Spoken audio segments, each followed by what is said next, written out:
Sa mga na-injury dyan, ang hirap pero kayanin natin kasi gusto nating tumakbo. Nag-e-enjoy tayo dito. Good morning. 4:58 na. Napasarap tayo ng tulog. Di tayo nagising agad. Gawin ko na lang is magdo-double run na lang ako siguro ngayon. 10k ngayong umaga, baka 5 to 6 tayo mayang hapon. Sarap kasi ng panahon, umuulan. Sarap matulog. 1k, 3k, 5k, 7k. Let's go. Yun, katapos lang ng program natin. Kilometers, easy run. Yeah. So, pag-usapan natin yung mga injury. Madami akong nakikita sa social media ngayon. Lalo na sa TikTok. Na injury sila. Hindi pala sila. Kami. Na-injury ako last year, August. It's been 9 months na. And reality check talaga pag galing ka sa injury. Hirap mag-recover. Balik ka talaga sa umpisa.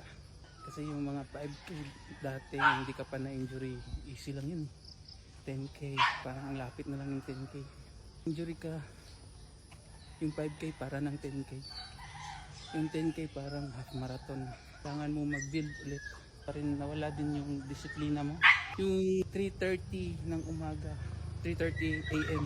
Dati yung hindi pa ako na-injury. Sarap is 5 AM. Ang hirap bumangon. Nawala na yung motivation mo. Nawala pa yung disiplina mo.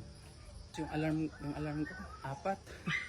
3:30, 4 AM, 4:30, 5. Para lang gumising talaga. Sa lahat ng mga galing sa injury, sa nagre-recover pa sa injury, takbo lang tayo guys. Talagang ang hirap. So yun guys, takbo lang tayo. Sa mga na-injury dyan, ang hirap pero kayanin natin kasi gusto nating tumakbo. Nag-e-enjoy tayo dito. Huwag mo nang isipin yung mga PR na yan, yung mga sub na yan. Enjoy natin yung every run. So, let's go.